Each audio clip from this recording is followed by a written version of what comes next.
Hi, everybody. Welcome to another Word with the Youth live, coming at you live on YouTube. Hey, guys. If you can already like the video, start writing in your comments. We'll start reading them in a few. I'm going to start bringing some people in a bit. So make sure you are liking the video. If you have not yet subscribed to the channel, please do so. And put your comments in so we start showing everybody that's writing in here. Let me bring in Thales. Thales, test out your mic. How we doing, people? All right, we can hear you. Good evening. I guess we're the two main, the three of us, I guess. Sorry, Larry. We're the main hosts, I guess I'll call us, of Word with the Youth live. And then when I like to bring different people in and out every week, Thales, I think we're starting that. We had Talita and Romeo the first week and Bruna last week. Thank you, Bruna, for your contribution last week. I think we had a pretty cool conversation, right, man? We're talking about sons and daughters. Oh, yeah. And if you did not see the thumbnail or the link, I believe we're talking about honor your father and mother tonight. So very interesting topic. I think it's much more complicated to follow through than I think most people would think it is too. But I think we're going to dissect a lot of it today. But we're not doing it just two of us today, Titus. I'm going to bring in a very special guest tonight with us. She shined in our reviews last week, and I'm bringing in Rachel here with us. Rachel, how are you? Good. Yeah, Rachel, you were writing a lot of comments last week, so we decided to bring you in, and you did not know the topic when we invited you, and you said okay. Yes, that is true. How did you feel once you heard what the topic was? Sorry, repeat that. I didn't hear you. How did you feel after you heard what the topic was? I don't think it's something we look into a lot because it's like there and you're like, okay, honor your father and mother. And I spent like 4 hours sitting down today just researching and reading and watching a lot of stuff. So I think that it's really refreshing to just have a different perspective on it. Yeah, for sure. Let me just say hi to some people here. Like I wrote it. So you wrote it. Marina with 2 E's wrote it. Hey, everyone. Rachel, you wrote it. Steph said, hey, y'all. Steph will be joining us in a bit. We have Anna saying, hey. Hello, Anna. Anna saying, hey, people. Hello. Liz saying, hi. Samara again. Happy 2 weeks after your birthday, Samara. We're going to celebrate it. Hi. Alana saying, hi. Lauren saying, hey. Okay. What's up, Lauren? Hey. Larita saying, hey. Rachel saying, who's ready for some fire? Like it. Jack. Hey, what's up, Jack? Hello, youth. Hey. The great Jack. Victor saying hi, question mark. I like it. Interesting. Victor had a lot of great poetic thoughts last week. Hope we get those today, man. Felipe is saying hello. The adorable Caleb saying hello as well. Wade is also in here. Josie, hello, Jarvis. I'm sure the parents that are watching this are waiting for us to just destroy their kids. Yes. My mom in the living room. Yeah, so I hope they're. I think the parents are very excited about tonight's Word with the Youth. Hopefully something's gonna change in this, but whatever. Guy Harmon saying hello. Pedro here saying hello as well. Rubens. Oh, my cousin is here. Hello, man. How are you? Josh. Brandon saying hi, guys. Brandon, I'm sorry if your mom is forcing you to watch this. I'm sure you're not. You would have heard to see your comments. Yeah, Josie saying yes. That's what their parents are doing. And then, yeah, Rachel, you said your mom is also commenting here saying, hey, everyone. Hi. We got pasta. Yeah, and my dad is watching here too. Make sure we're not saying anything stupid. I'm assuming. Oh, we got Janzi up in here. Jan is also in here, so cool. Guys, keep writing your comments as always. If you're familiar with it, if you write your comments and we enjoy them, I think it's an interesting something. We bring them up here and we talk it up. Jean saying he's watching and listening. Thank you, Jean. Make sure Rachel's gonna say something smart, and I'm sure she will. So honor your father and mother, everybody. Last week we talked about sons and daughters of Christ and how to be sons and daughters of Christ. I hope the Word with the Youth was a blessing for you guys to watch. It was almost. Did we pass 2 hours? You almost passed 2 hours, right? So.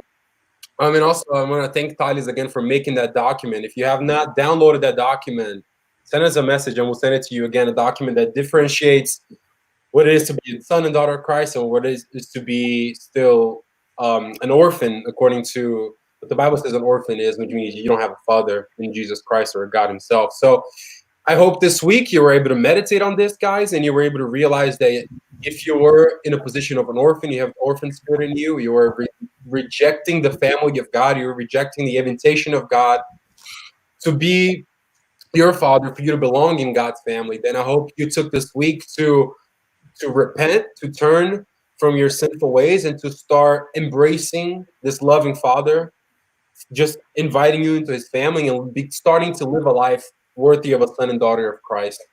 And I think there's no better transition here than we go into another topic, which is then what can we do as sons and daughters of Christ?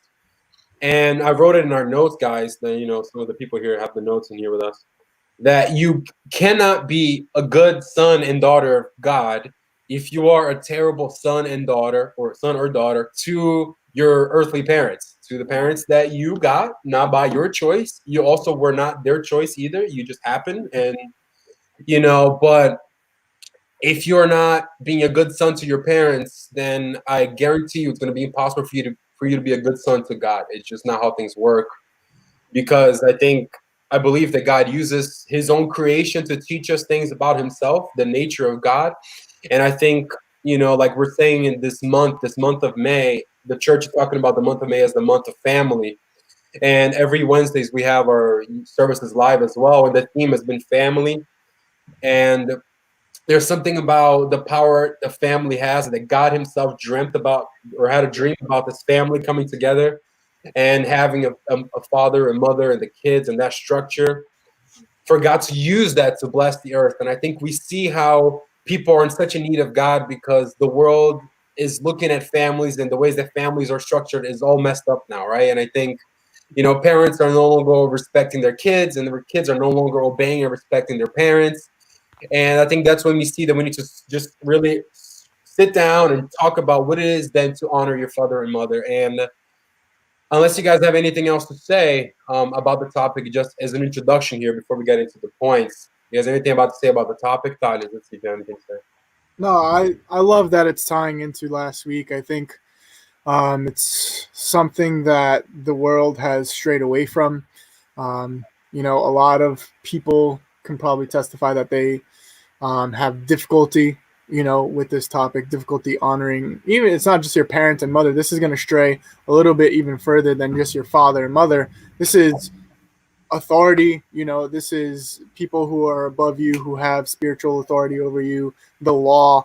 It goes into a lot of other things rather than just honoring your father and mother. It's just honoring those above you, which is really, really important. And I'm just excited to get into it. I think it's something that this generation definitely needs. So let's do it. Yeah, and I love the fact that we have Rachel here today. We have me and Thaddeus and Allah are particularly around the same age group.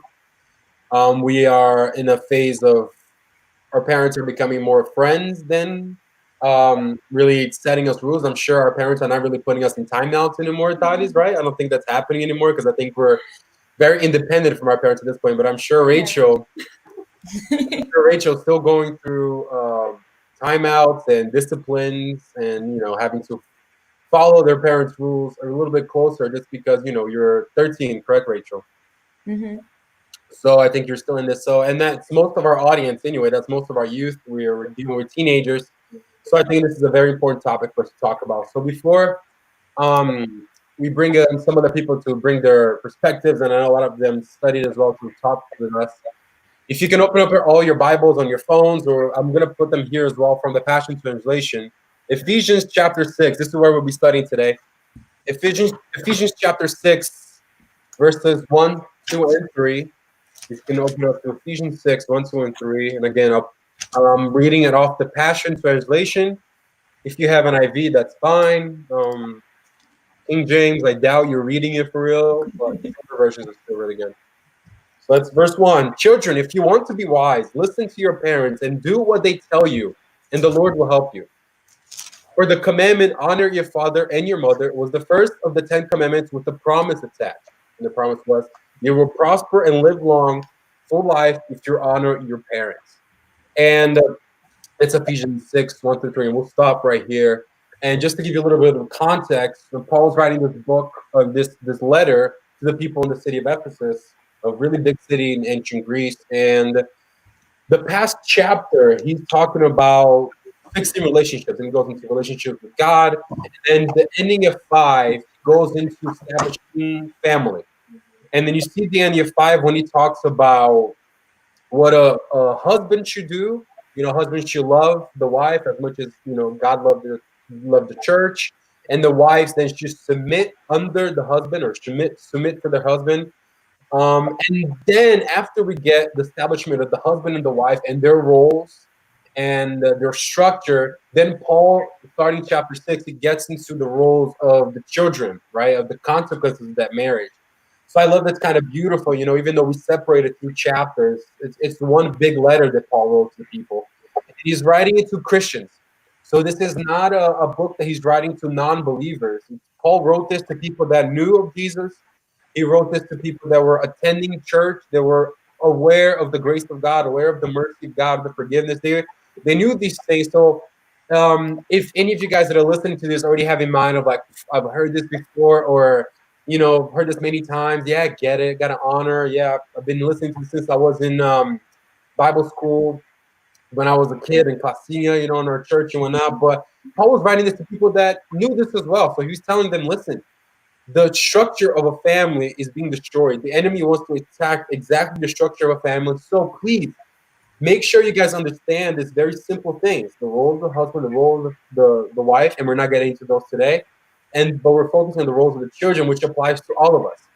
It applies to every single person, because every single person on this planet is a son and a daughter. Because you have to be born of somebody. Jesus really was the only person that wasn't born of um, parents. Who was born of the Spirit, not really a parent. And besides another person. So I kind of want to start, guys, talking about Adam. I think Adam is a really good example. If you look at, I believe it's Luke, right? Luke, it talks about the genealogy of Jesus in, I don't remember the chapter. And it goes from Mary, and then it goes backwards, all the way into Adam. And then once it gets to Adam, it says Adam, the son of God. Adam, the son of God. And I kind of think that's kind of brilliant, because, we know that Adam didn't have parents. God created Adam out of the dust, right? I think that's the word in English, dust.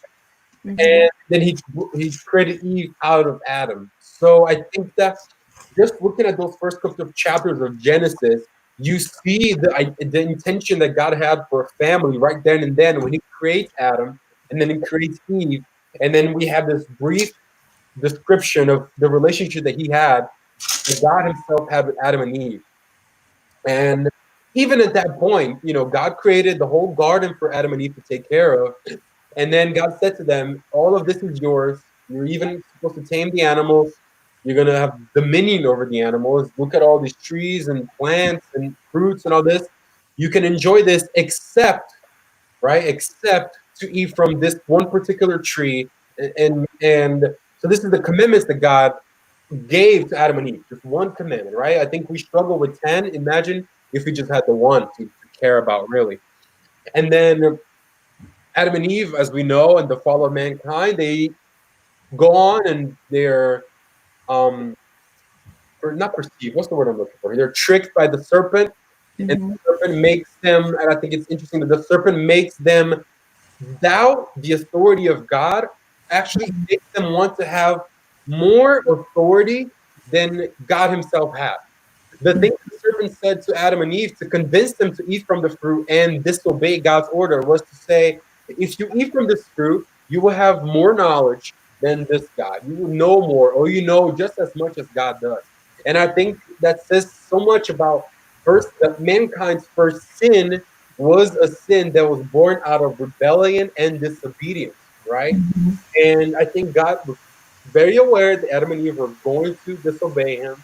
And he had the plan, right? The plan to eventually send Jesus thousands of years later to restore that relationship. But I just think it's so interesting that we see that God's son, in Adam, not as Jesus later on, their fall, their diminished was because they thought they could disrespect God's authority, and they could skip God's authority to have their own freedom and liberty. And I think what a lot of the teenage generation, what they want is they think they want their freedom, they think they want their independence, and they think the only way they can get this is if they can skip over their parents and eventually get to their freedom and do whatever they want. I think that's ultimately what everybody's looking for. But then honor your father and your mother. It's the commitment that stops that, and then it puts us into perspective back to what God wants us to do as kids, is to honor our father and our mother. So let me bring in Talita and Alex and also Steph here with us today. How's everybody doing? We have a packed house here today. So we can dive into a little bit more into a couple of the points that Paul was talking about it here, and just a couple more chats here that you guys are writing. Manu was saying this is a topic to talk about. I know this generation doesn't obey their parents, and we all need this. Agree. And then they agreed. Janelle was saying, God bless you. Thank you, Janelle, for watching here with us. God bless you. So let's get into it. Palita, I know you wrote a couple of notes here on our things. Yeah. And you're sort of bringing a couple of points that I can put it up here on the screen for you guys to follow, everyone, if you're taking notes. Awesome. Into what does it mean to honor your father and your mother? And you can take it from there. All right, awesome. Hi guys. Very excited to share this. When people said, when Peepin said, well, the topic will be, I went straight to dive into the Word of God, searching doing some research, and also watching this really cool preaching on explaining and going to more details what it actually means to honor parents. Because like I said, like Peepin even mentioned, we hear a lot about this term, but sometimes we don't necessarily know what it actually means. Basically, what do we do? And the first thing that even Peepin touched as well is that God does want our families to be strong. Like He appreciates, and He created family for a reason. There's a reason why we have a mom and a dad and the kids. Like there's a reason for this structure, and God loves structure, and He created family for this. And He even said a sentence like, when family is strong, even our society will be strong, which I feel like, if you notice how our society is completely broken. And if you just tie back to how our families are, they're completely broken. And not to say that families are supposed to be perfect. That's not what at all, because we're all just, we make mistakes. But the point of having a family structure where we have the parents disciplining the kids obeying the parents, like there is such a harmony that God created for a reason. And it benefits both ends. And He went on a couple of details on different seasons that we go through life. We have the kid, we have the teenager, we have the young adult, and then the full-on adult. Your parents are like at the old age. So it goes into a very awesome details. And if you guys don't mind, I'd like to share a little bit what I learned with the guy, and also my own research as a teenager, because I think that's our biggest group, and also then a young adult, what it means to obey and honor our parents. So as a kid, just simply obeying. That's it. You were just like, there's nothing complicated about it. It's just obeying your parents. Final say also, you don't know much when you're a kid, so whatever your dad say, you're like, got it. As a teenager whatsoever, you start questioning a lot of things. You start understanding some other things, or thinking you understand other stuff. So just obeying kind of is not as easy. So he goes into 5 little steps on, as a teenager, how to honor your parents. And the first one is submitting to their authority. So the first step to honor your parents is submitting to their authority. Understanding that God placed them as our parents. We did not choose them, like Pedro said, and they also did not choose us. God placed each parent with their characteristics that match our characteristics. At least they know how to relate. They know how to parent us. God chose them and chose us for a reason with the parents that we have, right? So the first one, the fact that we need to submit, it's very important. And submitting, it's all about the decision. And if you paid attention to Ephesians 6, the first verse of the chapter says, children, if you want to be wise, it's basically our decision to be wise. If you want to, you can follow and listen to your parents. If you don't care whatsoever, go and you're going to most likely mess up your life. So submitting to your parents is a decision that we have to make all the time. It's not just, oh, I'm feeling like it. It's just the same way that if you think about it, forgiveness is you're never going to feel it. Submitting to your parents, it's a decision. It is a choice. So that's definitely the first one. The second one, I think it's awesome that it says, thank God for your parents. I think it's important for especially our generation to be very thankful for the parents that we have. They are not perfect, neither are we. And yes, they do have flaws that sometimes we're like, oh, well, they're this way and they're this way. And then sometimes we go head to head. But we should thank God for the parents that He chose for us. Because like I said, God is a God of very detail. He knows what He's doing. We don't, but He does. The third one, which is my favorite, to speak good things about your parents to the people you know. It sounds very silly, but the guy mentioned something very important. Whatever you say about your parents actually says about you.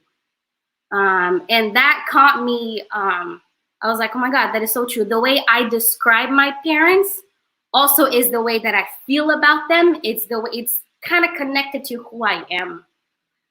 Because our parents is basically the core. They are the ones who are going to teach how to behave in society. They're the ones that are going to teach, like, help us with our morals. School is just the full-on education, like ABC. We have the subjects and nothing. Our parents are going to help us to build our characteristics, who we are.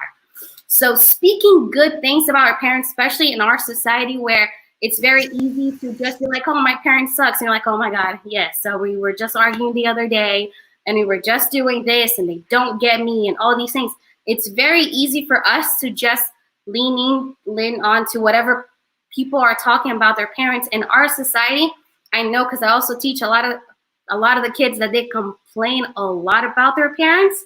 For us to make a difference as a youth, imagine your friends started saying like bad things about their parents. Oh, my parents suck and everything. And it's not to say for you to start lying about my parents, but it's just see the good things about your parents. Start looking at it. Start observing who they are, like on its essence. You know, they're doing everything that they can for you. You know, so speaking good things, it definitely makes a difference. And it's even going to show the people around you that you are a true Christian, that you do honor your parents, that you do appreciate them, that you do respect them for who they are. The fourth one that I think is also very important, have them, basically you listen to them as a counselor. So you listen to their advice. So the third one is you speak good things. The fourth, you listen to their advice. They are older than us, more experienced than us. They definitely lived a lot of things that we haven't. So just the fact that we get to listen to what they can say, they share a lot of wisdom. Especially, and I know a lot of the parents that are even some of the commentings right here, we have some really cool parents. And if you just like sit down, there's pure wisdom coming out. So the thing, once again, is related to you choosing to listen instead of just hearing and listening. It's very different. So you sitting down, asking your parents, hey, what do you think about this? Or I'm feeling about this. I know it sounds very cheesy. And I remember even in high school being made fun of because I used to actually sit down and talk to my parents about basically everything possible. My friends never do that. But it's important for us to just sit down and listen to what they have to say. I promise you, we make less mistakes if we do. And then when you get older, we start realizing how much wiser our parents are than we actually thought. I know, because I still sit down with my parents and I'm like, so this. And my parents still have to give them. So it honestly never stops. And the last one, always telling the truth to them. So the fifth one is always telling the truth. The truth, or it's such an important thing in any relationship, in your friends, in your family, and one of you guys, when you guys get into a future relationship, telling the truth is the most important thing. And that's why even Jesus said, I am the truth, the way, and the life. There's a reason. He's the only way. He's the only truth. And if we confide in them, and if we invite them in, if we're just open and sincere with our parents, man, how much they can help us, and we can even help them understand us. Sometimes we just assume that they know, but they have no clue, or they just have a different perspective. So just sitting down and putting the full-on perspective, what you think it is, like, hey, I'm feeling this way, or this happened and this happened. Be honest with your parents. It makes such a difference. And I promise you, and if you're not honest, they will eventually find out. They have a gift from God that they will find out. They feel it in their bones, especially moms. They feel it. If you're doing something or hiding something, they will eventually hide out. Or how my mom used to say it, the Holy Spirit will reveal it to me. So it's, and if you ask, the Holy Spirit can't reveal, so you know. But it's really important for us to tell the truth to our parents. It opens like even like a space. It's good for us, but it's definitely for our parents. And the last part for the young adults, then this is not necessarily for the teens. The teens, that would be that those 5 things are kind of the way that you honor your parents, which is submitting to your parents most of all, which is a choice that we make. The second one is thanking God for the parents that we do have in our lives. The third one, speaking good things about it. See the good, see the amazing and all the work that your parents put out for you guys. The fourth one, listen to their advice. And the fifth one, always tell the truth. So that's definitely something for our teenage group to honor. And for us that are a little bit older, or the young adults, he talks a lot about us kind of honoring parents when we seek their advice and seek their blessing in everything we do. I know it's a very important thing, seeking like, what do you think about this thing? Like, because they're not necessarily totally telling us what to do. Like, hey, you need to cut your hair so good. Like, they're not going to do these things.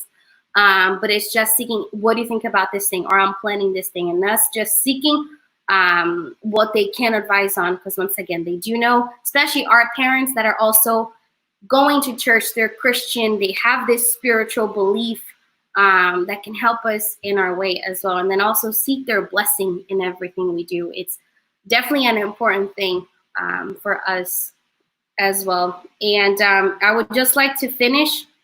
And if you guys want, there's also each section I do have like even Bible verses, so I can even put it up for the youth later. I can even post it.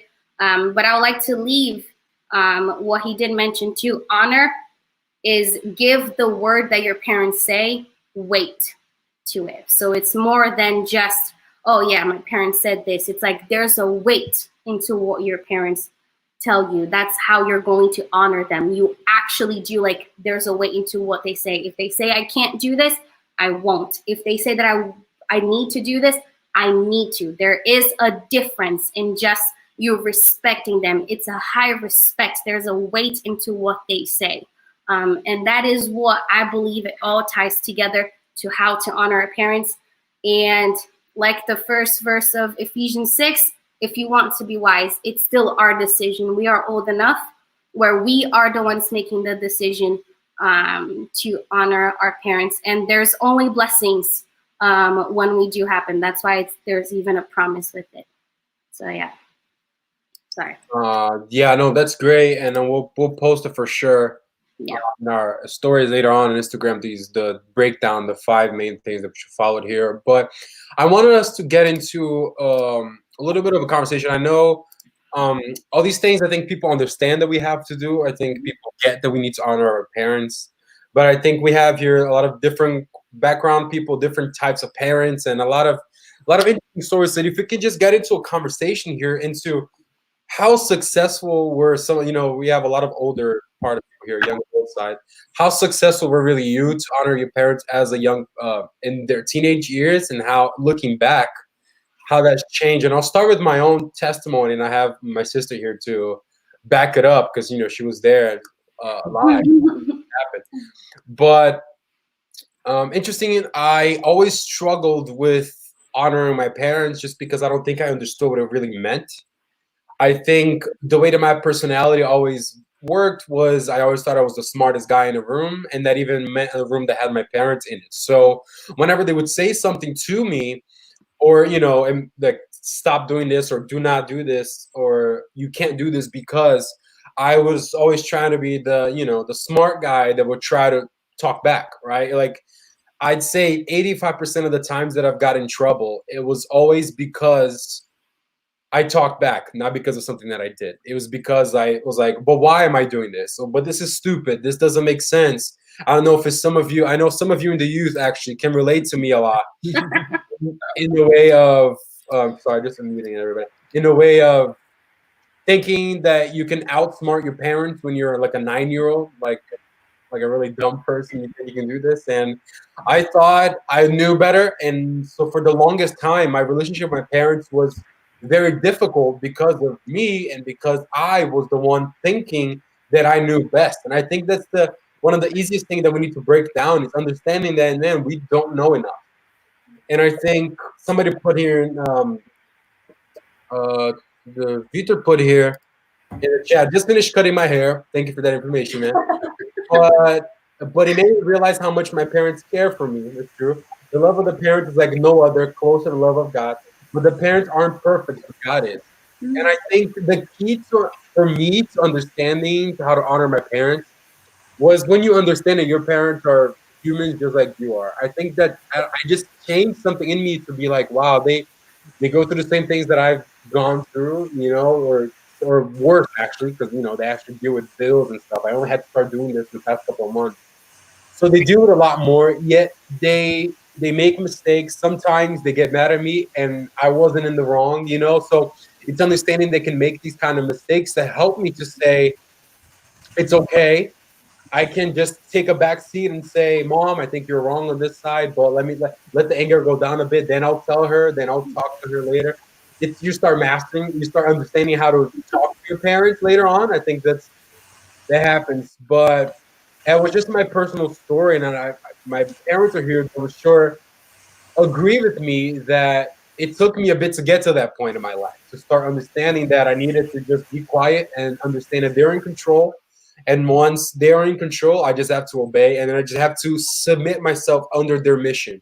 Mm-hmm. And once you do this, you start understanding honor. But for me, it was very, very challenging. Like my teenage years, I wasn't like much of a crazy rebellious kid. Like I never had the desire to run away from home. I never had a desire to do some crazy stuff at school. I never did, but I was not honoring my parents, even by just the fact that I would disobey them often. I would talk back often, because I thought I was better than them. I think that's how it works, because I knew better than them. And that was just my ego. And I don't know if any of you guys can relate to this, but I had to learn with life just hitting you hard in the face that they just know better than you do. And even if they're not God, they're still smarter than you for most of the time, because they just live longer. But even if you're in the right, I think that's the key thing, is even if you are in the right, you need to understand that they're still your parents and they're still your authority over your life. And once I got this, I'll be honest with you guys, my life changed. And it changed completely, just because then I start seeing my parents as people that I can relate to, that I can learn from, that I can hang out with. And that's the relationship that God wanted us to have, right? Mm-hmm. Do you want to share a story of how you've gone through this? Oh, Rachel, sorry, you said you wanted to add something. No, I just wanted to say, when you mentioned about, I took note of this and I added to Talita's list where I wrote, sometimes we have to forgive our parents.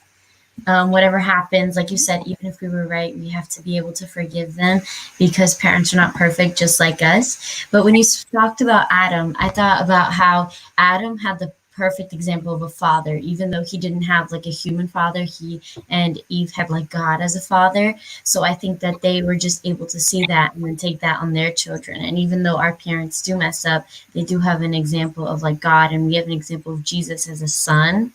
So I think that's important for us to look back sometimes, that they are human beings just like us, and they do mess up, but they're very wise, and they do know a lot more than we do. That's for sure. Yeah. And Rachel, now that you're talking to us, before you meet yourself again, let us know, how has it been, this constant struggle, since you're in the younger side of things here with us, honoring your parents thing?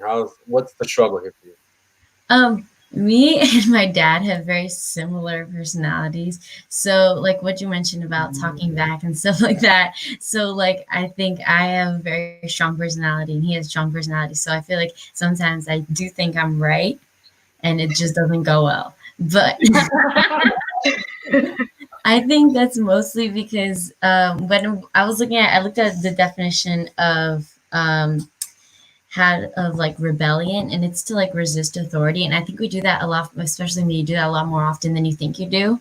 Mhm. Like with the little things and with the big things, you have to pay attention because a lot of the time when you resist, you might think it's something little, but it might end up being something important because it becomes a habit, and then over and over again it's the little things, and then it gets to the bigger things, and it becomes a big problem because then, like Pedro, you said you were never super rebellious to run away, but some people like get to that point because they let the little things pile on, and at that point they like don't care and they make the choice that they don't want to be like that anymore. They just want to get out.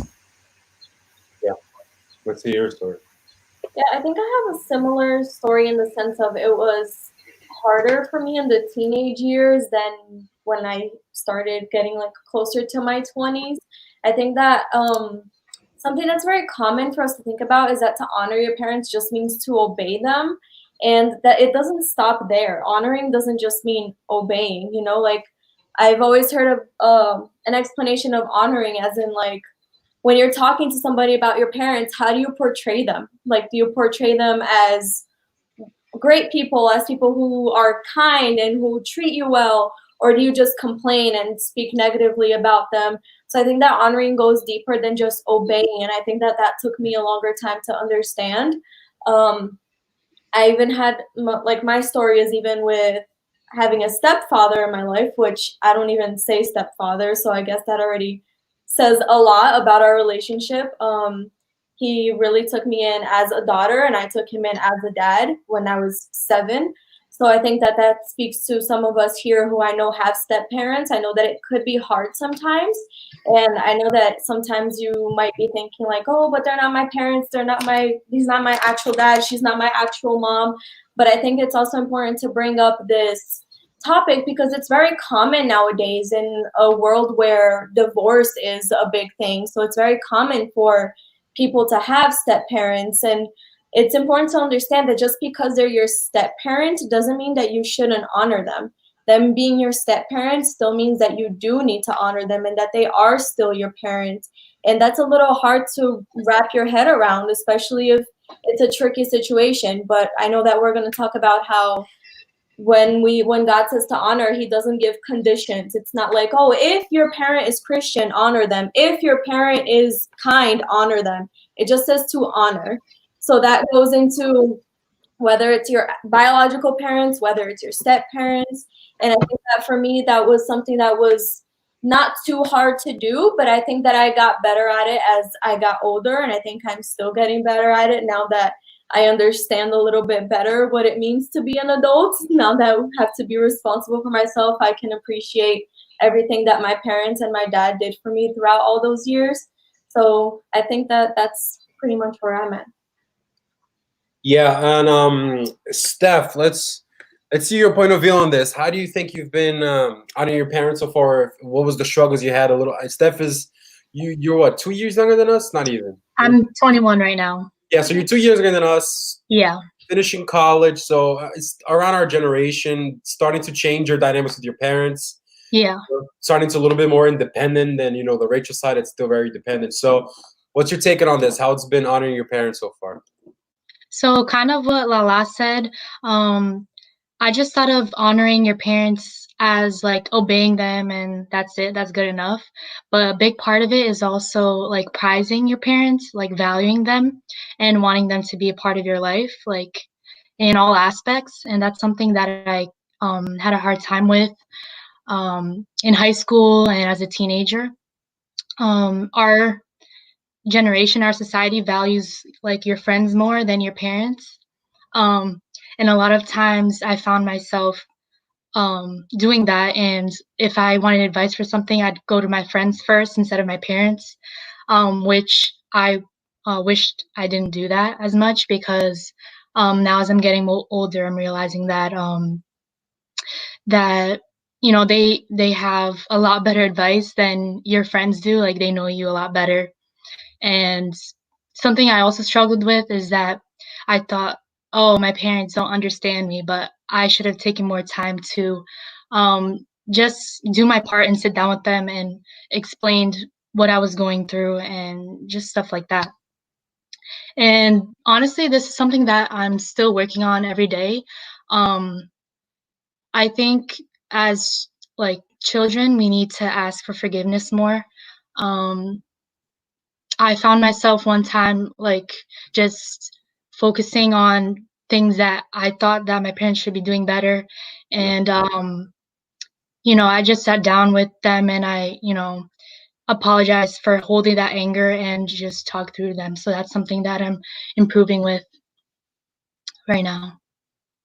Steph, I love that you said that, especially the appreciating your parents and letting your parents be involved in your life. I think if you were to make a poll with the parents that are watching or the parents that are in the group or in the church, I'm sure they just want to participate more in our lives, right? And I say this to the parents when they ask me, is that it just happens that our, the teenagers, their first thought when they're in trouble is not to go to the parents. Like, I'd say that to like just let them know, like, sorry. Like, when you're teenage years, they usually go to someone else. You just tell the parents to just make sure they befriend that person that your friend goes to.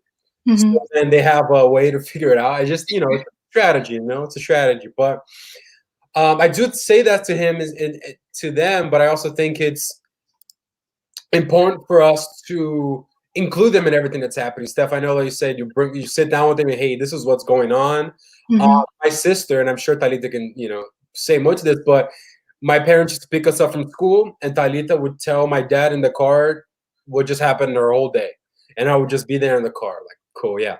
And then we'd get home, and then, mom would be there, and then I would listen to that story all over again because she would tell my mom exactly what she just told my dad, what just her whole day just went, and my parents I'm sure every single parent wants to know what's going on. They literally have zero visibility into your lives for like 8 hours in a day, and so much happens. So let them know if your teacher is boring in math. Let them know that you were interested in this particular science project you're doing. Let them know that a boy looked at you. Let them know that a girl said hi to you. Just include them in your life. I'm sure they'll be much more helpful to you if they already know what's going on, instead of just bringing them when the ball was already a massive trouble that's been going on for months, and then you just tell them instead of them seeing it happen slowly. Yeah. So if you tell your parents, I failed this particular homework assignment, it's much easier for them to digest that than when you get to them and you say, here's the marking period grade that I just got. And I'm failing, right? It just like, they can digest the problems, it just helps them, and then they can help you better. So I thank you for bringing that up, Steph. And I think like you said, we're all still trying to improve our honoring with our parents. I think forgiving is also a great point that you brought up. Alex, before we get into Palis and Talita, which they haven't said anything, I want to hear your story, man. You're a little bit older than us. Thanks, man. But I say this, and I, just as a testimony, I think you're a man that honor your parents a lot, and I'll vouch for this. So I want to hear your point of view here as somebody that maybe did not start off that way. Well, the way the society is today, I feel like they put your parents as kind of like the enemy, and they make kids look at them and be like, they're not cool, they're lame, you don't have to do what they say, and they kind of like push you away from them a little bit. But it's quite the opposite, as it was mentioned here by all of you pretty much. Your parents are there for you, number one. They're always going to be there for you. I mean, even if you do the stupidest thing, commit a crime, which I hope you don't, but if you commit a crime and you end up going to jail, end up doing something, the person that's going to visit you in jail is going to be your mom and your dad. Like, no matter what happens in your life, no matter what you do, no matter what you're going through, your parents are always there for you. And when we stop to look at them as the enemy and we start seeing them as our friend, as someone that wants to help us rather than reprimand us and let not us do things that we want to, but it's not appropriate, then we start getting the value of a good relationship. We start getting into something that can grow into something stronger, warmer, nicer. And for me, it was kind of like that. I mean, at first, listening to my mom and my dad, I kind of follow Lala's situation here. I had a stepdad, but I also call him a dad. In the beginning, it was a little bit harder to understand, but we grew into our relationship. I respected him in every way. So with my mom, and then as years go by, as you get older, you understand more of what it means to listen to your parents. Like Steph was saying, I wish I had asked my mom for advice rather than that friend, because when my friend told me to do something that I shouldn't have done, that upset my parents, and that led to a situation that I possibly would not have been in if I had listened to my parents, or if I had gone to my parents. So it's just things that we do in life. Sometimes they can, like, the effect can be with us for the rest of our lives, depending on what happens. So that's why we always got to talk to our parents, even if we tell them the littlest of details of the day, like Talita used to do all the time, tell her parents everything. I mean, that's awesome. That's really good. And then you may think, oh, but my day was just normal. I just went to school and came back. But like, what happened in school? You know, like, well, what did you have for lunch?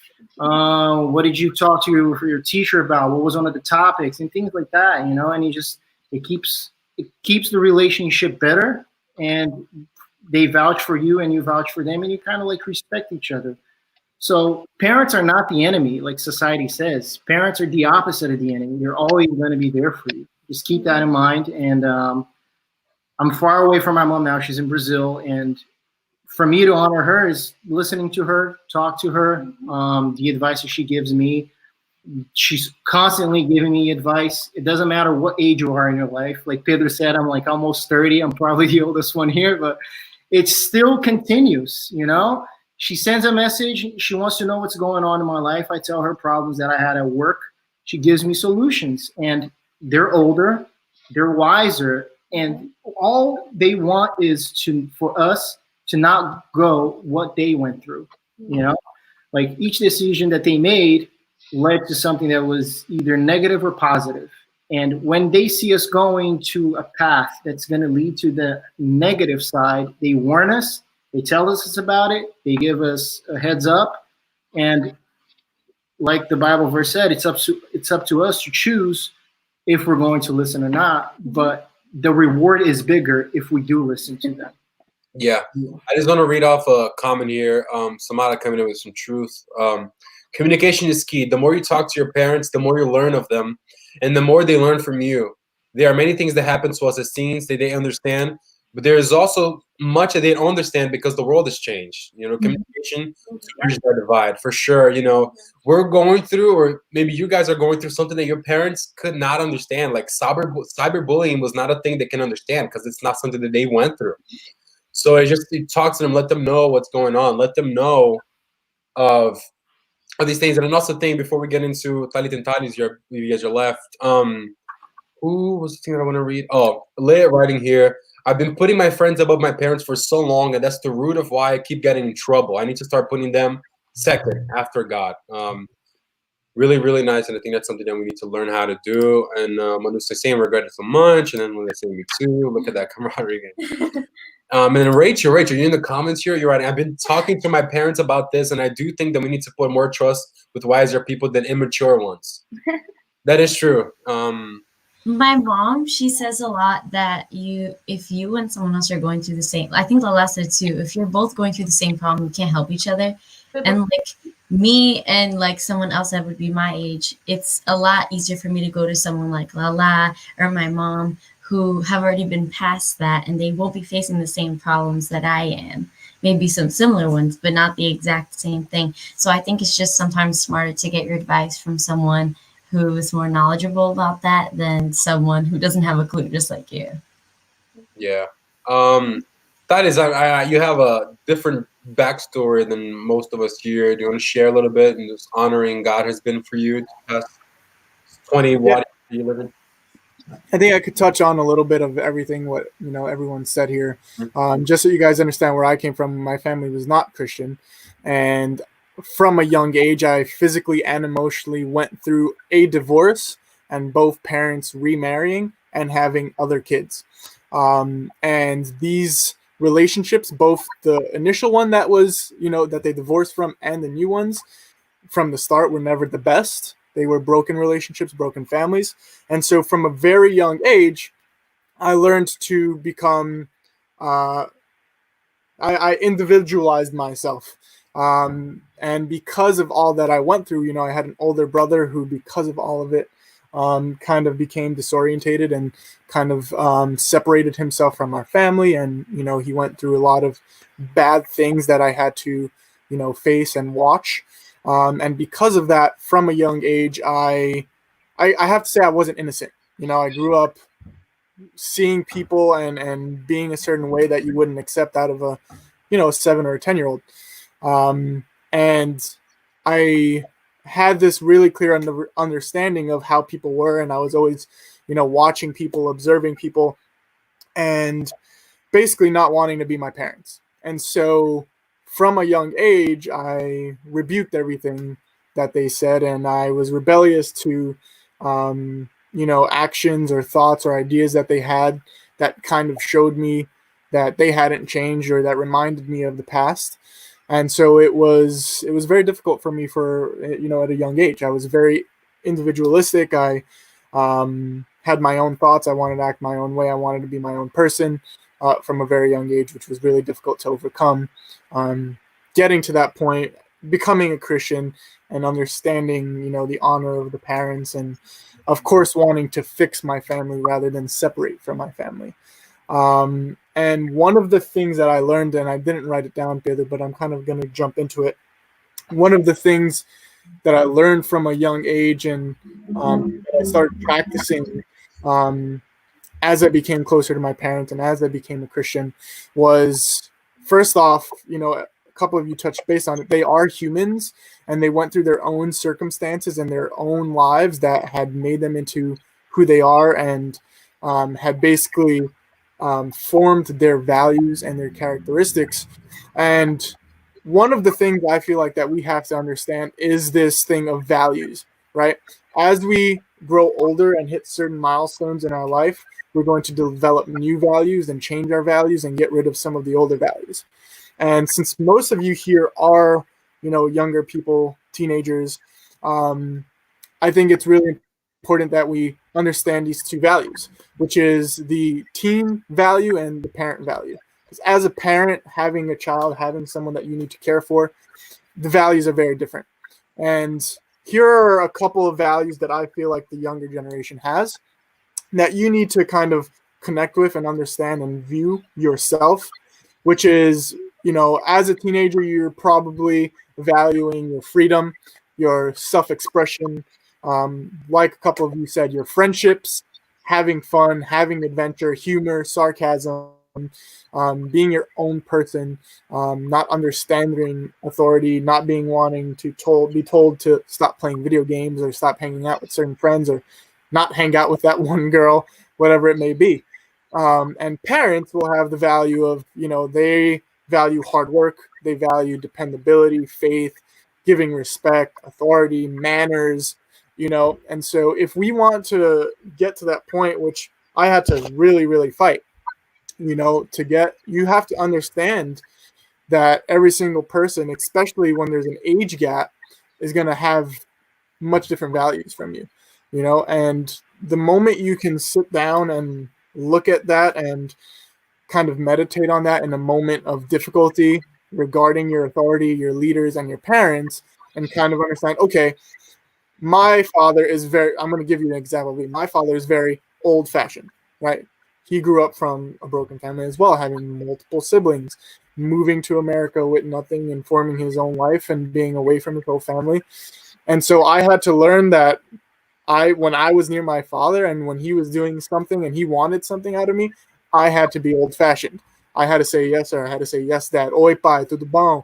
Say good morning every morning, send him a text every time I went out, even though I didn't want to, because that's what he valued. That's what he wanted. And so understanding that values and understanding that every single person, especially your parents, are going to be looking for something different in every single situation than what you probably are, that's when we can actually kind of come to that place of honor and respect for parents. I also have more things to say, so Pedro, go ahead, jump in. Pedro wants to say something and add something on. Yeah, you guys are having this discussion here on the chat, and I think it goes into what Todd is saying, is understanding who your parents are as well. And I think that goes into when you sit down with them and you let them know what's going on with you, invite your parents to let them know what's going on with them. And I think it makes it a two-way conversation. So then you understand why they're going through, like maybe they're having a hard week, then you understand why they're a little bit on edge, or if they're struggling at work somewhere, or they're struggling maybe in their own relationships, or they're struggling with a relationship with someone else, like with their friends at work, or something that's going on in the ministry, or just get to know each other. I think that's the biggest thing, is that I've dealt with people where a couple people back in the day where the kid would only speak English and the dad or the parents would not speak English at all. So then in my mind, it just wouldn't make sense. Like there's zero communication, like how then they don't know their kid and the kid doesn't know them because they have no way of communicating. So what's going on in the chat, guys? I don't know if you guys are following. They're asking, Shion brought up a point here. Nothing wrong about going to your friends to talk about your problems. But be alert if you're not going after someone that only approves the wrongdoing instead of the discipline of the loved ones that want to protect you. I think it's a good point for us to bring up. We're not saying that you shouldn't talk to your friends, that you should only talk to your parents about what's going on. I said it before, I understand that we feel uncomfortable doing this. And Lorena spoke here about this uncomfortable. I feel like kids, they don't tell their parents much because they're scared of judgment or their parents telling them about past situations their kids have done, which they don't necessarily agree with. So I think maybe most of us don't feel comfortable speaking to our parents because we are afraid of what they can do, right?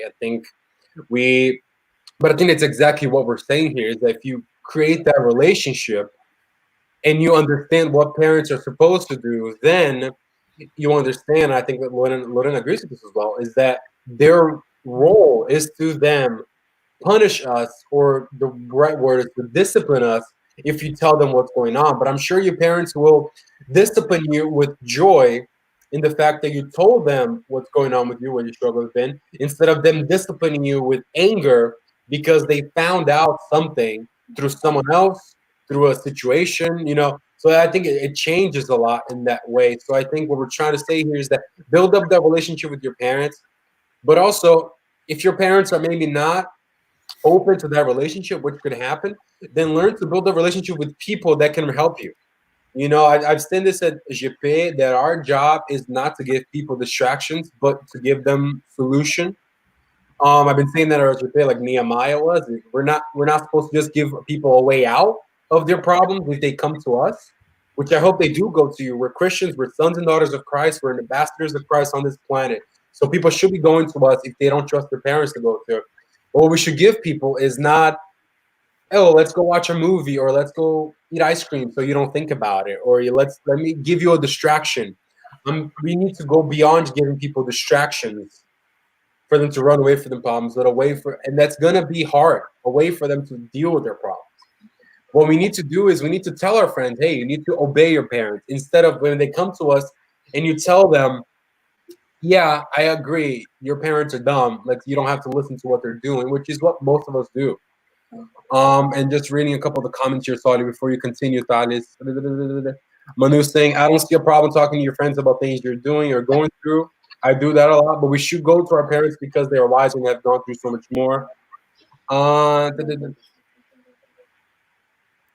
Nathan, using Junior's YouTube. I feel like kids, mostly ones with Christian parents, are scared to talk to their parents because their parents know about the Bible and will correct you and not give you the answer you want to hear. I think that's like us as kids. I think that's the wrong feeling to have. I think that we need to understand to be thankful for the parents who are Christian and will be able to follow what the Bible says in order to bring discipline to you. I feel like that's wise discipline and that's loving discipline, a lot more in contrast to parents who sometimes are of the world and maybe they grew up with abuse and didn't really have a loving family. So I think that that's a different point of view that we need to understand, that it's actually better rather than not. And Samara, speaking truth here again. Yes, friends are great to talk to, but not always for advice. I had a friend in college who I would spend hours talking about problems, but I would call my mom for advice. I think that's a pretty good Explanation what we're talking about here. And then Romeo adding here, if your parents aren't the first people that you talk to when something happens, then your friendship with your parents isn't that good. It's just my opinion. And people are agreeing. And Samara continues, and bring it up to your parents if the way they say something or wording they use hurts you. We deal with that at my house. I think that's a pretty big deal, right? I think most of us, maybe our problems in honoring our parents is that it goes beyond just we don't want to do what they want us to do, but it's because we don't agree maybe how they said it. We don't agree with the tone they used to speak to us. That used to be my big problem. Like, you need to watch out how you're speaking to me, even though they had every right to say whatever they want to me. But I think we get into this problem in our heads that we think, like, I think somebody was saying that they're not the enemies. I don't remember who said it here. Arlex said they're not the enemies. They're trying to help us. But I think it's just creating that relationship. When you know the person, it's so much easier for you to bring honor to that person. And that goes with God as well. Remember, God uses this structure of family to teach us how to learn to love and worship and honor God. I think you need to understand this. So when you know God, it's easy for you to honor God because you know who you're honoring. When you know your parents, it's easier for you to honor your parents because you know who they are and they know who you are and they can respect you the same way. That's something that Gian just commented too. Talking to your parents is something that you need to get used to and start exercising. Then he goes on to say you might be surprised on how God will work with them because they love you and don't want you distant from them. Yeah. Do you mind if I say something real quick? Yeah, jump in right there. All right. So yeah, I think the communication was Samari was even saying, and Gian mentioned as well, Romeo too. I do think it's key. Like Pedro was saying, I did have a very easy time when it comes to talking to my parents about everything. Literally about the weirdest, most boring things my parents would sit down and listen to me. But that led me and helped me to open up to even the hardest things. So if I could open up to my parents about my struggle with math, and my mom will get to sit down with me and over-explain the word problems, which still very hard for me to get. But like my mom would sit down with me and work because she knew I struggle with that specific subject. So getting from this, like just a subject, it doesn't seem like a big deal to I have a crush on this guy. And then my mom would be like, oh, not a good guy for you to have a crush. I'd be like, oh, got it, next one. Skip. And things like this. But if you create this relationship where you can start talking about your daily things to your parents, I promise you, it's so much easier to get to the I'm addicted to this, I'm struggling with this, I have this issue, this is the mistake I made. It gets so much easier because you already have that relationship with your parents. For you to go from there's nothing, how was your day? Okay, to hey, I have this problem with this thing, and it, like Pedro said, this is already the whole big issue. So if I can say something, then I know my parents can testify, and even Ethan can as well. I did really have like not that I was perfect, but it was easier for me to go talk to my parents because I already slowly started building. And as I got to my teenage years and then a little bit older as well, even though sometimes, like I said, it's not a problem to go talk to your friends about things. Sometimes I'll just go and like jizabafa with some of my friends. I'll get coffee and be like, let's just talk about this. Sometimes I get it. You just want to talk it out. But to listen to the advice, then it's important to have your parents and even parent people in your life that your parents also, how would I say, know as well.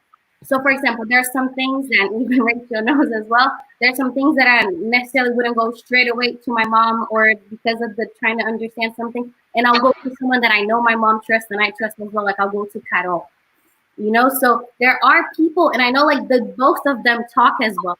So like I know they have very similar values. And I think it's important for us to understand their values to see who we're going to choose to seek counselor to as well when we talk to other people to see that they have the same values. I know Carol talks a lot to my mom. My mom talks a lot to Carol. I talk to both of them.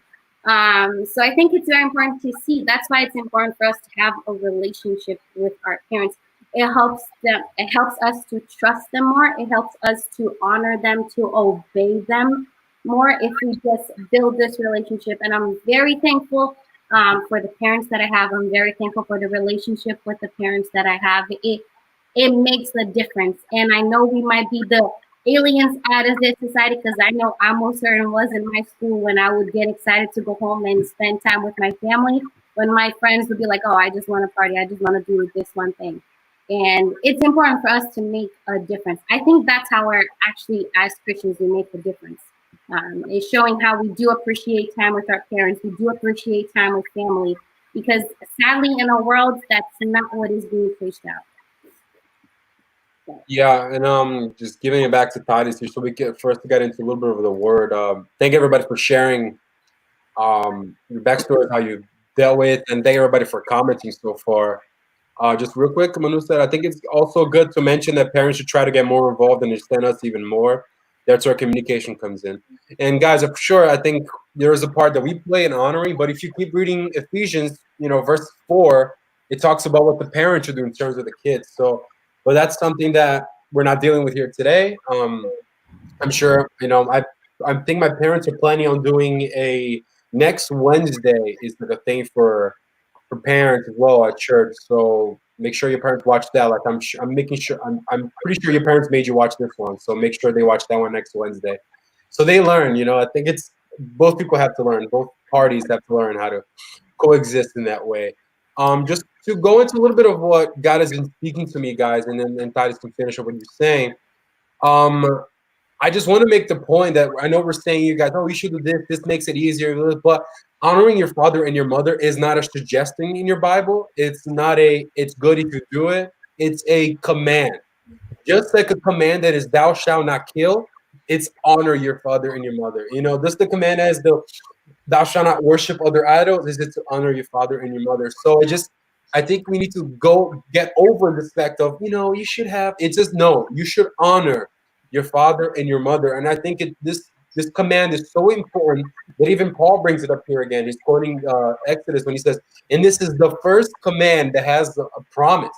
And just pay attention to the promise here first to bring it back. This is the promise. In verse 3 of Ephesians 6 says it. You will prosper and live a long, full life if you honor your parents.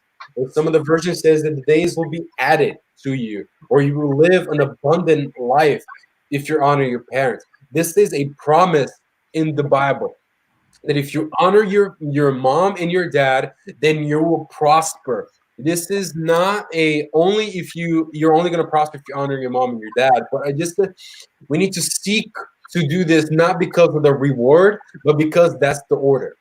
Just like we say to forgive, just like we say to thou shalt not kill, thou shalt not covet whatever other people have. What can I think of? Thou shalt not lie. All the 10 commandments that we have, this is one of them. This is one of the most important ones, I assume, and I think this is one that we struggle with the most. Paul in Romans chapter 13, I don't have it up here, but Romans chapter 13, if you guys want to open up to verse 1 and 2, that whole chapter, Paul is laying out the truth about authority and respecting authorities. And I think I want to change our conversation into this principle that we need to learn is, like Titus mentioned in the beginning, this goes beyond just a father and a mother, but this goes into respecting authorities. Because your father and your mother, whether you like it or not, are an authority over your life. Even our government, which is an authority over us, is giving your mom and your dad that power. They do have the power to tell you where you're going to go, what you're going to eat, where you're going to live, what you're going to do. They have that power and authority over you. So Paul in the whole Romans, he's talking about the responsibility that we have as Christians, as believers, to respect and obey authority. But the whole chapter 13, he goes specifically into civil authorities, policemen, government authorities, your teachers, coaches, youth leaders. He goes into any kind of authority you can have. Paul is saying that you need to respect and obey. That's what it is. Respect, obey, and then honor with the parents. So it's the principle for Christians to have is that we need to not be rebellious. And how Rachel mentioned earlier, the definition of rebellious is to, Rachel, say it again.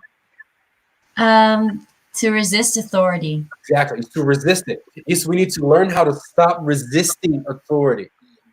It's resisting what your parents are saying, resisting what your teachers are saying, any kind of authority figure over your head. And I know when you're a teenager, you have this feeling that everybody is your authority. Everybody's over you. You're under everybody. That's the feeling you have. It's just because of an age. But we need to understand how important it is that we need to respect and follow the authority. That it is the principle that God has for us. God put those authority figures over your life for a reason.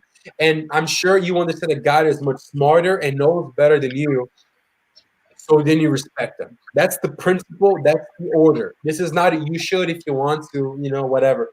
It's the order. You honor your father and your mother. You honor your teachers. You honor any authority. You honor the president of this country. You honor the governor of this country. You honor the mayor of your town. You honor all this authority. You honor local rules. You honor speed limit. All of this goes into honoring authority. You understand this? That's honoring authorities, and we break the little ones. Think, oh, who cares? But you're dishonoring. You're dishonoring an authority. You're breaking a principle that God has for us. And I wrote here that God constantly uses earthly things, which is His own creation, to teach us about Himself, to reveal us what He is. Authorities are an example of the structure that God follows when He sets up Father, Son, and the Holy Spirit. We mentioned this a little bit last week when we were talking about Jesus being the Son of God. Jesus was constantly saying, I need to respect the will of the Father. I need to respect the will of the Father. I'm doing this because the Father sent me. I'm doing this because the Father told me to do this. The whole reason why Jesus came down was Him obeying and respecting the ruling of God over Himself. And Jesus is the example that we need to follow. Therefore, we need to follow His own. And if Jesus, the Son of Man, the Son of God, that could do whatever He wants, had the power and authority to do whatever He wants, He still chose to submit Himself under God and follow God's principle, then who are we to resist authorities, to be rebellious against authorities, to say no to authorities? But that's what we do most of the times. And I think, Todd, is you want to touch on a little bit further, then I want to get into David a little bit later on, but go ahead, man. Yeah, I actually wanted to kind of use the almighty quote that what would Jesus do, and kind of look at the story of Jesus, because who better to look at? And one of the things that I had to come to terms with my parents, with authority, and all the rebellion that I was going through was that everything that I went through in my life regarding my parents, everything that I learned from them and from myself would eventually lead me to my purpose and my calling, and making me into the man that God wanted me to be. And so the first step in overcoming some of this is just kind of getting to that place where you understand, like, rather than hate your upbringing and hate your parents and hate everything that you've gone through, the authority that you've had to been, subject under, and understanding that the things that you're going through and the pain that you'll have to go through and overcome and learn from will eventually turn you into the man or woman that you need to be, is definitely the first step. But just looking into Luke, just touching on Luke real quick, in the Bible, in the Gospel of Luke, it actually only records about 3 or 4 interactions that Jesus actually has with His parents. And all 3 or 4 of them that you look at, you can get a clear answer in how you should be, responding to authority or responding to your parents. And one of the stories is that at one point, Mary and Joseph are actually leaving Jerusalem, and they forget Jesus at Jerusalem. Really funny story. They forget their child at Jerusalem. They actually go all the way back home and look for Him there, can't find Him, come back to Jerusalem, and they find them inside the temple. Now, if you're a kid and you've run off and your parents couldn't find you in the supermarket, usually they come back pretty angry at you. So you can imagine that Mary and Joseph was probably freaking out, especially since they went days traveling and their son was older in another city. Imagine that back then. That must have been terrifying. There's no cellular to even locate him. Yeah. Which means that I don't even know how long it must have took them to find him back. I think it says 4, dude. I think it's 4 days. Yeah, which is a long time to be searching for your kid. And they find him at the temple, and they go up to them, and they say, like, they're angry at him. Obviously, they ask him where he was, and the natural reaction for a son or daughter at this moment is to actually be surprised with their anger. Like, what did I do wrong? Why are you screaming at me? Why were you looking for me in the first place? And this is why I love the study Bible, because it gives you more in-depth like visualizations of what's going on here. And what we see here is literally going back to that place, that understanding of values and understanding who Mary and Joseph for the first time understanding who Jesus was, and Jesus understanding kind of who his parents were. Because if you look at it, you kind of see it almost as Jesus asking, like, why are you looking for me? Almost as the moment where he kind of starts to, separate his value. Like, my value is more onto God. This is who I want to be. This is what I want to be known for. And it gave them the moment to kind of understand each other and bring them into that place of honor and obedience. And then we see them leaving, and they call Jesus out, and they tell him to, go back with them. Obviously, he's the son, and he's going to obey them. And he obeys. He leaves the temple. He doesn't stay there. And it actually says that despite everything, that Mary actually took those things and was happy about them, and she took them into her heart because she started to understand Jesus, right? By him saying, why are you looking for me? It was him saying, okay, this is where I want to be. This is what I'm about. So I'm a little confused why you would be angry finding me here. And then it's Mary saying, okay, obviously he needs to listen to me and he has to respect me, but this is who my son is, right? This is what he finds preference in. This is what he finds value in. And he's obedient and he follows back.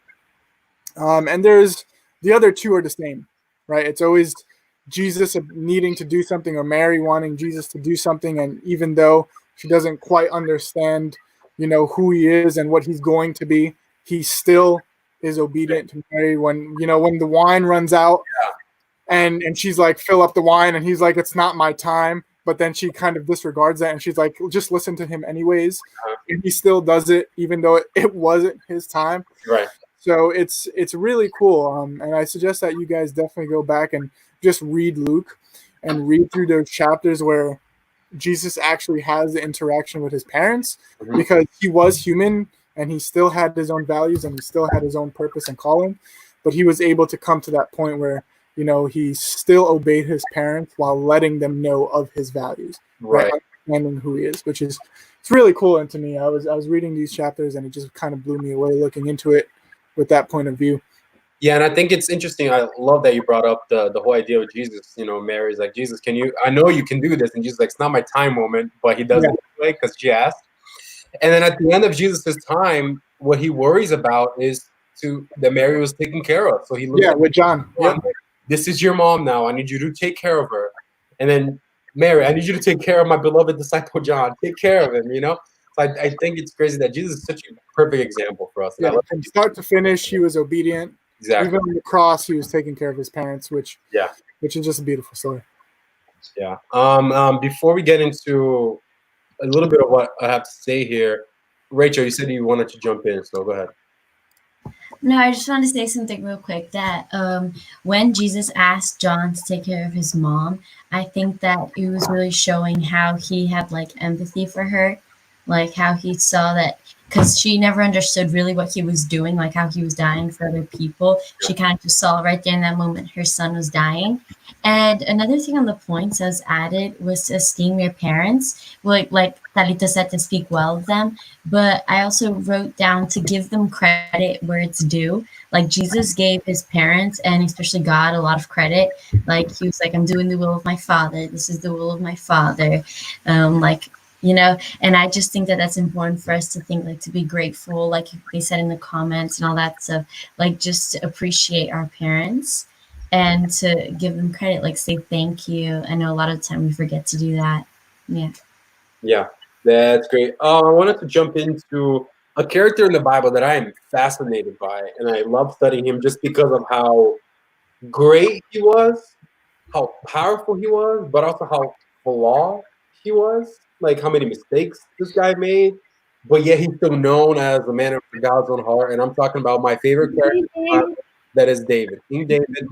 And I wrote a couple of notes here on just a couple of instances of David just straight up honoring authorities over his life and parents, and then authorities that he was seen in. And David is known by God as a man after God's own heart. So I think there's lessons that we can learn from him. if you're not aware of, when you get to 1 Samuel and you see the whole David versus Goliath, just within that story, there's so many instances that David is even sometimes not really wanting to, but he still is honoring authorities and obeying authorities over his life. The first is that he only showed up to that field, and I believe it's 1 Samuel 17. He only showed up there because his dad told him to give food to his brothers. He wasn't there to fight. He was just sent to give food to his brothers. I imagine that was not a nice chore for him to do.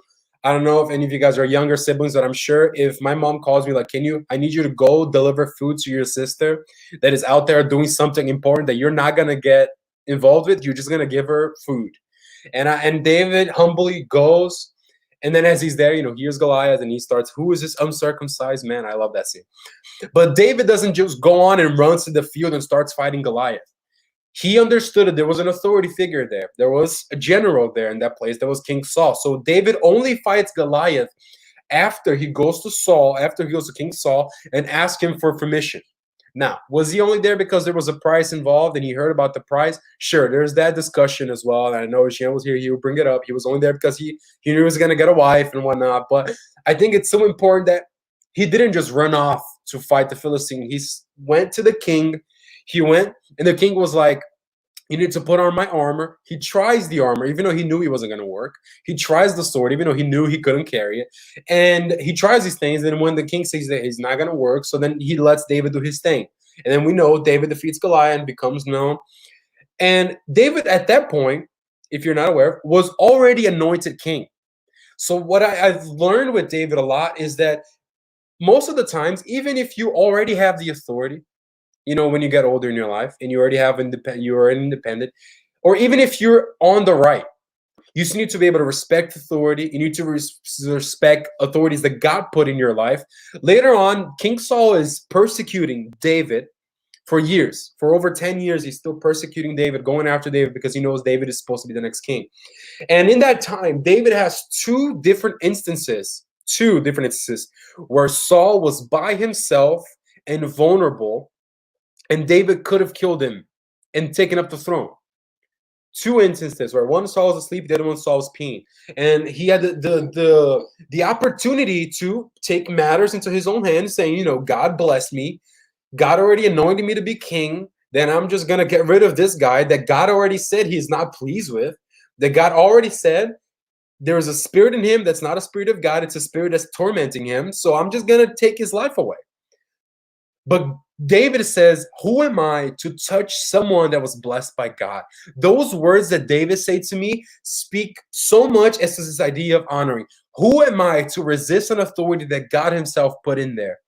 The disciples try to do this with Jesus, right? When, the Jews were under the authority of the Roman Empire, not because they wanted, not because it was their choice, not because the Romans were cool, but because the Romans were a dominant army, a dominant army that took over Israel. Like, they took over that known world at that time. So they were under the authority of Caesar, the emperor of the time. So then everybody goes to Jesus. Jesus, do we have to give tax? Do we have to give part of our money to their authority, even though they're evil, even though they're taking advantage of us, even though they're not really godly, they're not, sent by you, they're just an authority that's oppressing us, they're evil. And then what does Jesus do? Jesus says, you give Caesar what it's Caesar's. And there's points where, I love that miracle where Peter says, Jesus, we don't have the money to give taxes. And Jesus is like, okay, grab that fish, Peter, open that fish's mouth. And then Peter took the coin out of it to pay their taxes. Like, Jesus is teaching them, even if in spite of the fact that you might not be the fan of the authority that's over you, you still need to respect, you still need to honor, because they were put there by God. And if you go against them, you're going up against God himself. Do you guys understand this? This is how deep this goes. And throughout the rest of David's life, he was known to respect authority and to respect the order that God himself placed. And just to end on David a little bit, later on, when David was already established as a king, he was already a great king to Israel. There was already a lot of wars, but David was also winning the wars at the times. He had a lot of respect. He hears and he finds out about an heir of Saul that was still alive. And most of the kings, if the kings find out that there was somebody that could take their right to be the king away, which was that person that was the son of Saul, they would go after that person and make sure that person was disappeared or killed or whatnot, so they can remain king, right? So what David does is quite the opposite. He brings the man in and gives him authority, gives him royal status, puts him in his court, gives him the best food that he can, let him sit at his table. You know, while I'm sure most of his advisors were like, David, this is crazy. This is political suicide for your career as a king. People are going to say this, but David treats him because he knows this is a son of Saul. This is somebody that has the blood of a king in his body. So I will honor him. And I think there's so much of that we need to learn. And the consequences of this was when Solomon comes along and David is no longer in the picture. David's passed away and Solomon is a new king. The Bible says that Solomon honored his father's wishes and built the temple. That was the first thing that Solomon did. He built and fulfilled the wishes of his father. And to the extent that Solomon was wise, was the richest man on earth, while he was honoring his father's wishes and following the same God that his father was doing. Later on, we know that Solomon eventually turned and started worshiping other gods and doing marrying over 500 women, and he fell off of what we believe what his father did. The moment he stopped honoring his father and stopped honoring the God of his father, that's where Solomon's downfall was. But I just wanted to focus a little bit on David, because we're saying here that authorities are figures that God put in our lives for us to honor, for us to respect. It's not I feel like today I should, or tomorrow I don't feel like it now. You follow them, you obey them, you respect them. That's the principle. It just so happens that when we respect our parents, we honor our parents, the Bible is so nice to us that it shows us that there is a promise attached to it. That's in, let me bring it up, the verse 3 that says, you will be able to prosper and live long, full of life, if you honor your parents. That's the consequences.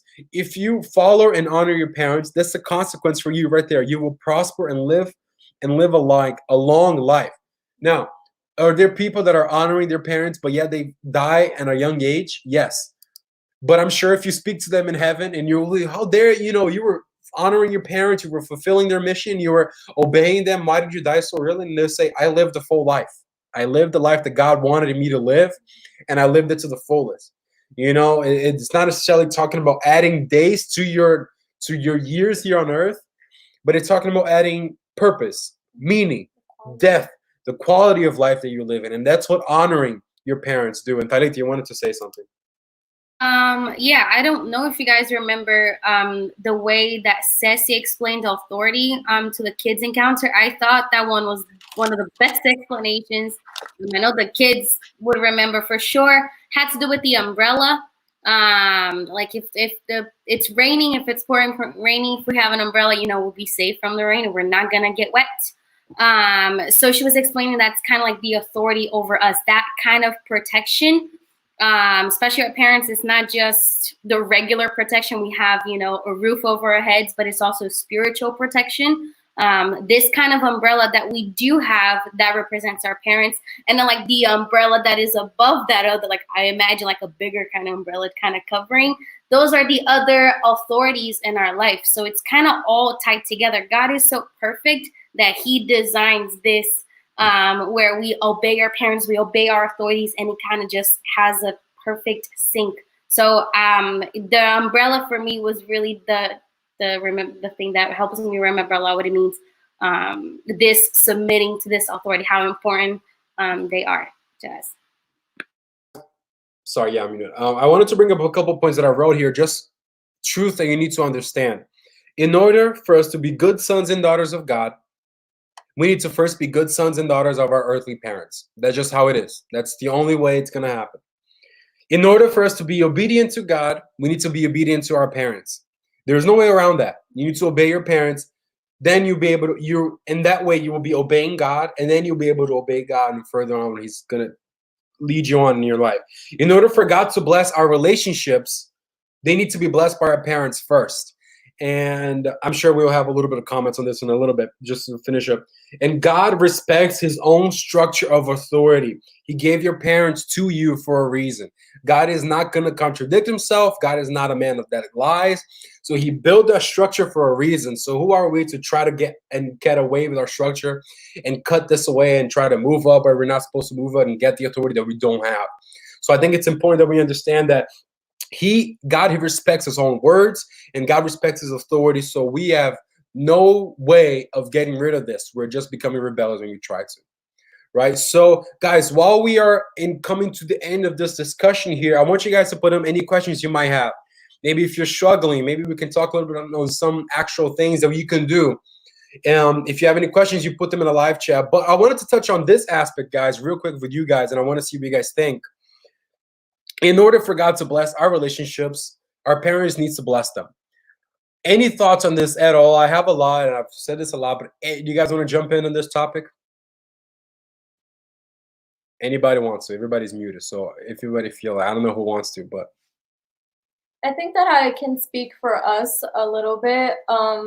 Just to the point of we didn't even begin a relationship without the first simple permission of our parents. We had a crush on each other. Sure, it's not a sin to have a crush on other people, but we didn't become official until both sets of parents allowed us to. And I could make this a very long story, but I'm going to shorten it down to the point of up to when we were about to get married. We were trying to figure out what to do with this whole quarantining and not having a big wedding and blah, blah, blah. And we did not make the decision and we did not go through with our wedding until we had the blessing and the permission of both sets of parents. And I can tell you that that was a very emotional thing for us to go through, and it was a beautiful story that we can get into another day. But just to testify that from the beginning of our relationship to our marriage to our wedding day, we did try our very best to honor our parents, and we've been married for a little over a month now, and we already see good fruits coming from that. So I believe very strongly that your relationships do need to be blessed by your parents. Yeah, and then I had a couple of rules that need to be followed by my parents. I could only start dating after I was 17. Larissa didn't necessarily have those rules, but I knew that this was only going to happen once I was 17. So that was the thing that we had. So I know some of you come to me and you say, I like this girl likes me, we're talking and whatnot.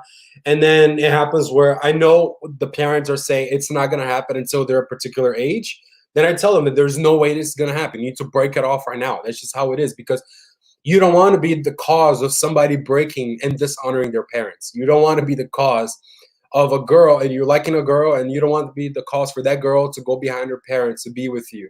You don't want to be the cause. So I think in terms of relationship, if you guys want to jump in here, a relationship, in order to succeed and to be good, it needs to be blessed by the parents. Yeah.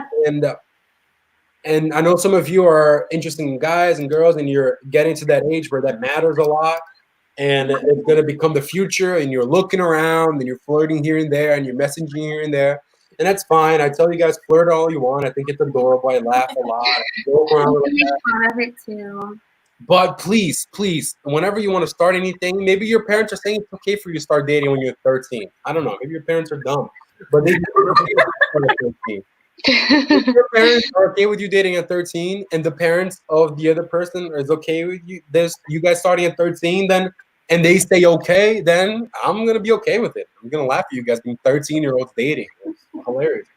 But it needs to be blessed. They need to look at it and say, yes, I'm okay with it. Not just for the marriage. I'm saying for the dating. Hey, Mom, I want to start praying with this guy. Tell your parents about this. See what they think.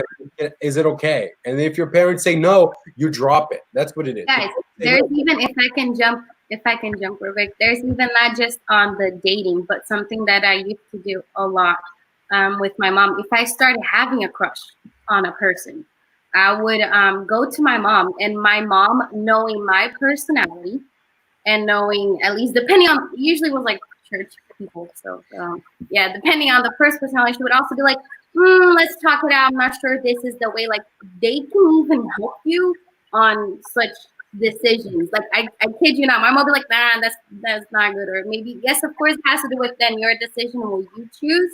But even on to that end of the relationship, if your parents bless it, there's such there's nothing better than having a relationship with your person and then your family and then their family. It's such a, there's nothing better to say. If they just bless it, it's just the best way to go. And I'm like, I promise you, we can speak because we're living this current situation right now. But it's definitely something you should seek when you are thinking of starting to date someone in future things as well.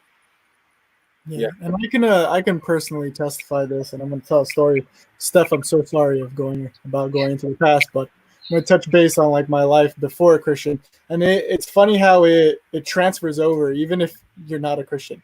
Like this is something that just should be part of your life. But during the time that I was becoming a Christian, I was dating a girl from New York where I lived for almost 3 years, and she was not Christian.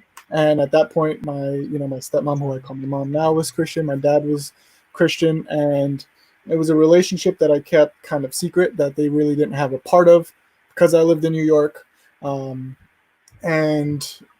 for the longest time, doing that, I would have to hide the fact.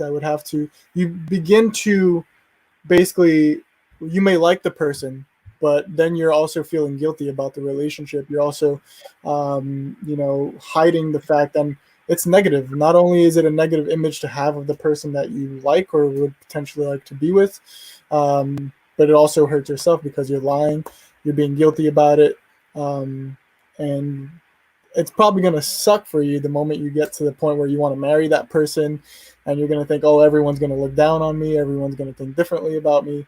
And so it was actually my stepmom who told me to break up with her, and I was very against it, and I didn't want to.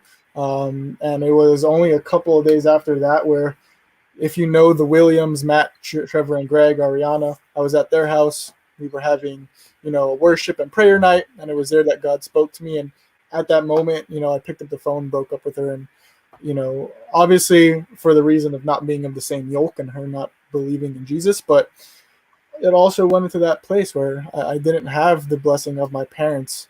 I wasn't in that place of one accord, and it really brought issues into my life. And it was only till then that I was able to move to New Jersey to start going to church and start doing the things that I wanted to with Jesus, literally because of that. And it was my parents who advised me. Yeah, I have a similar story too. I was not allowed to date at all in high school. So when I was getting to that age, I was kind of like in a rush to get into it. And there was someone that I wanted to date. I kind of started off in secret, not, everybody started off wrong. But when I did talk to my parents about it, my mom was just totally against it, and I kind of resisted a little bit. I didn't agree with her, but I'm totally glad that, I listened to her and I cut things off because, I ended up with the best person I could be with right now. So. Love is in the air. Guys, a really good. Coming in with more questions. We have a couple more minutes left here. Victor coming in with some really good question, guys. And what do you think is the root of kids disobeying their parents the majority of the time? And I think just giving you the root of the evil is, we're all going to be sinners, and we have this rebellion inside of us anyway. I think it just happens that we rebel against what we can rebel. So we just see the parents as the first thing that we can rebel. It's the first contact that we have. They're the people that are limiting us, putting rules over us. They usually play the bad guys most of the times. They're usually the ones saying no. So I think they've always become the easiest ones to disobey because they're the reason that they give the things to obey to, right? So the root is sin is in the root of all of us. I think we need to repent from this and let go of that life and resist any kind of temptation. Even the temptation to disobey your parents is a temptation. So I think that's the root. And I think another thing is that you just got to get into the habit of honoring your parents. Once you understand your parents, you honor your parents, disobeying them, it won't make sense. It will feel wrong. It will make you feel disgusting when you do it. And then you repent and forgive. You want to add? I think also that it's also like the spirit of separation. Oof, Thaddeus, I think you froze, man. There, I'm back. This idea that you need to be alone, that you need to be an individual, that you need to live, YOLO, your own life, be who you want to be, and not really be together, not be as a family, not have community and fellowship with people. Just to be a little bit more practical than just saying it's sin. There's so much that the world is offering that is against our principles. And I think the biggest thing is things like reputation, status, and individualism, which is okay to have, but not to a point where you're isolating yourself from everything.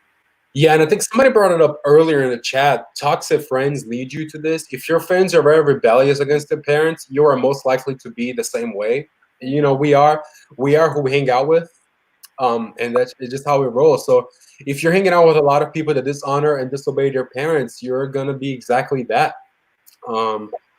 Another great question that somebody has here: is there a certain age that people are supposed to start dating? We could have a whole discussion on dating. I think that what we mentioned before is pretty accurate, whereas there's not the Bible doesn't say you have to be 17 years old to date. But we do strongly believe that you need to have the permission of both sets of parents. It should not start in secret. And if you just want a more practical set of advice, which I know Pedro always tells the boys, it's so much easier when you're old enough to where you have a car and a job so that you can actually go out on dates and give each other gifts. Yeah. Talita can tell you that she drove me and Pedro to our first date because we didn't drive yet. Yeah. So it's just the practicality. Yeah. And as it gets really boring.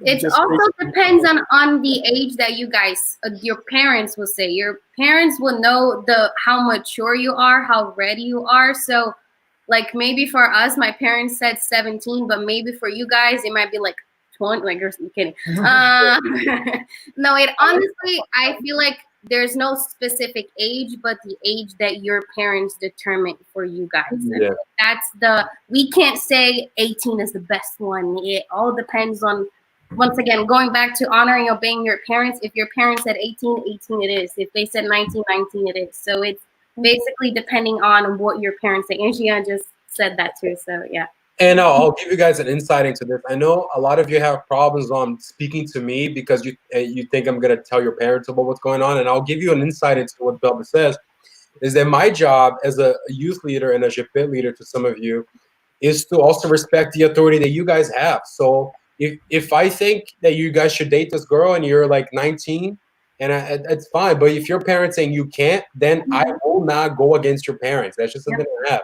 Like I will say, I can talk to your parents, say, hey, I can vouch. I vouch for a lot of you, and I've gotten wrong several times, but I vouch for you.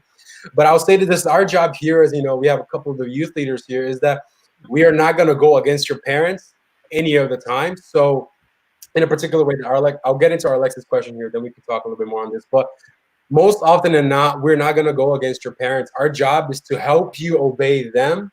And we don't want you to sin in that way. So if your parents are saying this is the age, even if we think you might be good enough to start dating, I'm not going to tell you to do it because I know your parents say this. So that's just our point of view on this in terms of dating. Definitely determined by the parents, but if you want our advice, not worth it to start dating before you have a job and a car. It's not. It's like annoying dating. It's like church dating. You see each other once a week and you hold hands on the bench during service. It's just it's boring dating. It's not worth it. And then let's get into our Alexis question here. No, I know you messed up the spelling, but I'll get to the second part. We still obey our parents if they tell us to do something we know it's wrong. And then that gets into a very, very interesting topic that we did not touch, and we'll touch here. And should we obey and honor our parents if they're not Christians? Do we honor them even if they are not going to church, or even if they go to church, but in their house, they're completely different people. They're not Christians at all in their home.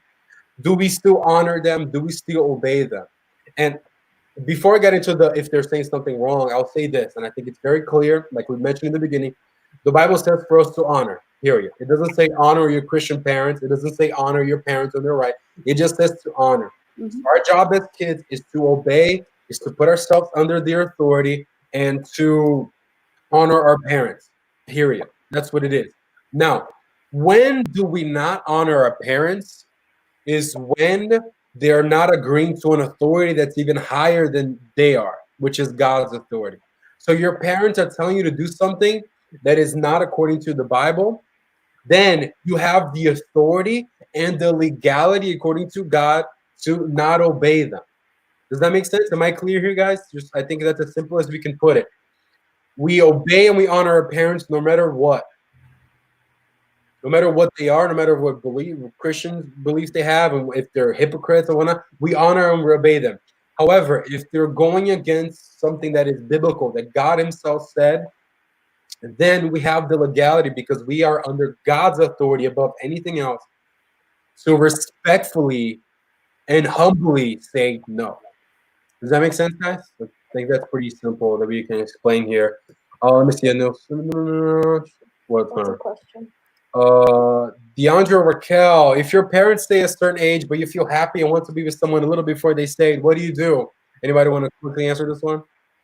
Obey your parents. Obey your parents. Do not do it. Yeah. Don't sneak around. Don't just make it a lie. Don't hide it. It's not worth it. 100%, it's not worth it. And if it, Think a little before, it won't Just wait. hurt you to wait a little more. Don't do it. Just don't do it. And if you don't have the strength to break up with that person or to say no to that person, make sure you have friends that are going to help you do this. Make sure you have friends that are going to be able to block his number on your phone or her number on the phone. Friends that are going to help you to unfollow that person. Friends in school that are going to help you, like sit with you so that person doesn't talk to you in school. Find ways. There's ways for you to avoid that person if the crust is too strong.